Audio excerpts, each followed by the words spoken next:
All right, it's April 13th, 2013. It's about 7 p.m. Central Time. We're going to review an important topic that happened today. I'm here with special guest Sunil Suri. He is an ex-lawyer, current iBanker down in Austin, Texas. And we're going to talk about Tiger Woods and his illegal drop and his two-stroke assessed penalty. Was that the proper call? Should he have been disqualified? Should he have withdrawn himself after the two-stroke penalty was assessed? Will he win the Masters? It's all coming up. So, Sunil, you were with me this morning when the news broke around the world that Tiger Woods was being investigated for an illegal drop.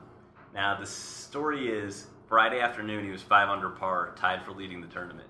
On the 13th hole of par 5, he hit a perfect shot and it hit the flagstick and unluckily ricocheted directly back at him into Rae's Creek for a penalty. He had the option of dropping where his shot previously took place, dropping by Rae's Creek at a nearest point of land where his ball crossed the hazard, or dropping in a drop zone, which he checked out and didn't think he wanted to do that. So he ended up dropping where he originally hit the shot, except later in a press conference, he admitted that he moved about 2 yards back from that spot so as to not hit the flagstick again and give himself another 2 yards of space.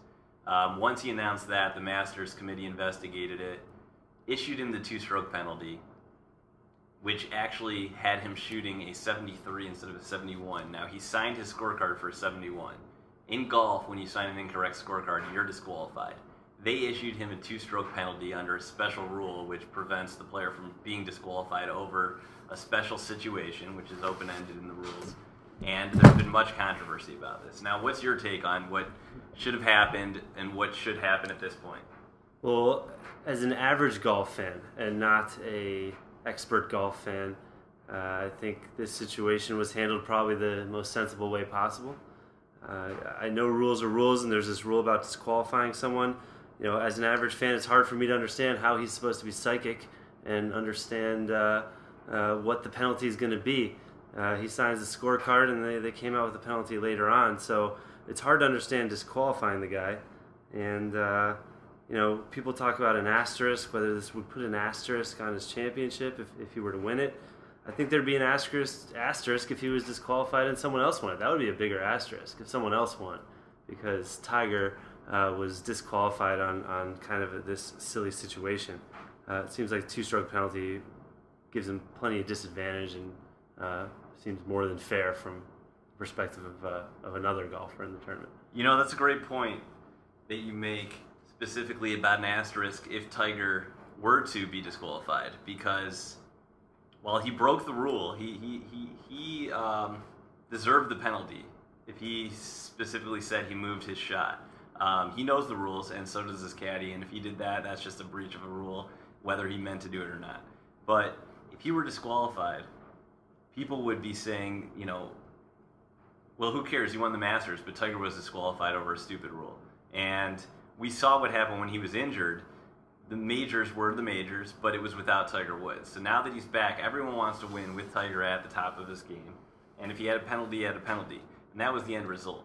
However, there are a lot of traditionalists that will tell you, signing an incorrect scorecard, it doesn't matter what happened, you're disqualified. And if Tiger broke the penalty, the rule, and had a two-stroke penalty and signed for 2 strokes less, he should be disqualified. And the reason that they say this, specifically at the Masters, is that in 1968, Robert DiVincenzo of Argentina was tied for the championship after regulation with Bob Goalby. And they were getting ready for the playoff, and DiVincenzo accidentally had put himself down for a one-stroke difference on one of the holes that he didn't realize. He signed the scorecard. Everyone knew it was a tie, but he was disqualified, and the green jacket was awarded to Goalby. And DiVincenzo famously said, "What a stupid am I?" He was in Argentina that didn't know much English, but what a stupid was Tiger Woods for taking that stupid drop.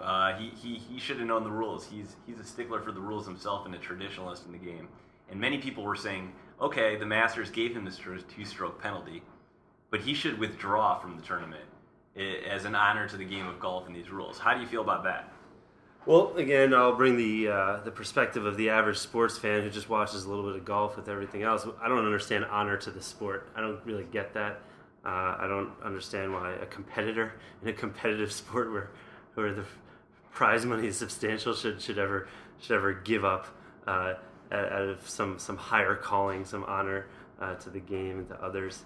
I think it would dishonor the sport for a competitor to step aside, one of the leading competitors to step aside. Imagine the Miami Heat not being part of the NBA playoffs because of something happened and they didn't want to dishonor the sport and some other team wins. I mean, again, we talk about asterisks and what is fair and what is right, and I think this allows the highest quality competition. Now, the reason that it's even brought up is that there was a tournament in Hartford in the mid to late 90s. It was 96 or 98. And I believe it was 96. Greg Norman was at the top of his game. He was the number one player in the world. And the great white shark, everyone knew him. Everyone wanted to be him. Ladies loved him. Men wanted to be him. He was leading a tournament and had a rule violation that affected his score. And no one wanted him to be disqualified. He was the main draw. He withdrew from the tournament as the leader, as an honor to the rule.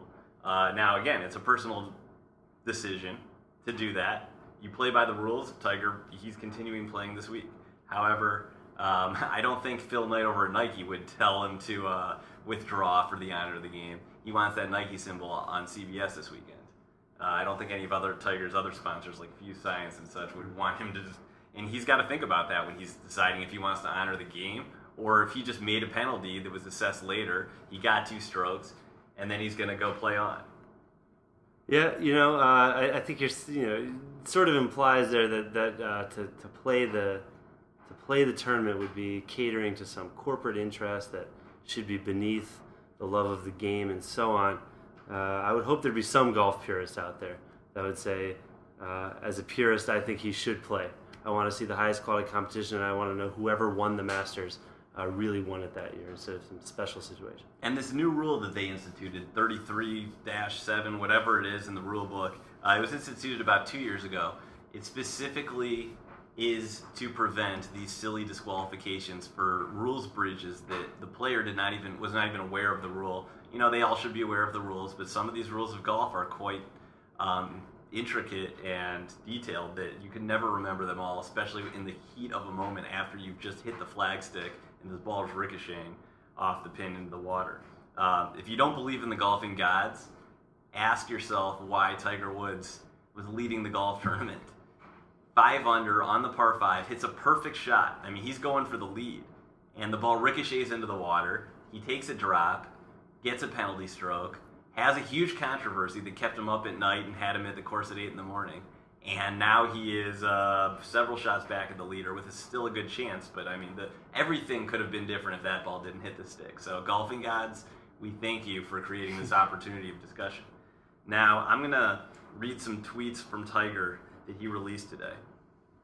He tweets, "At hole 15, I took a drop that I thought was correct and in accordance with the rules. I was unaware at that time I had violated any rules. I didn't know I had taken an incorrect drop prior to signing my scorecard.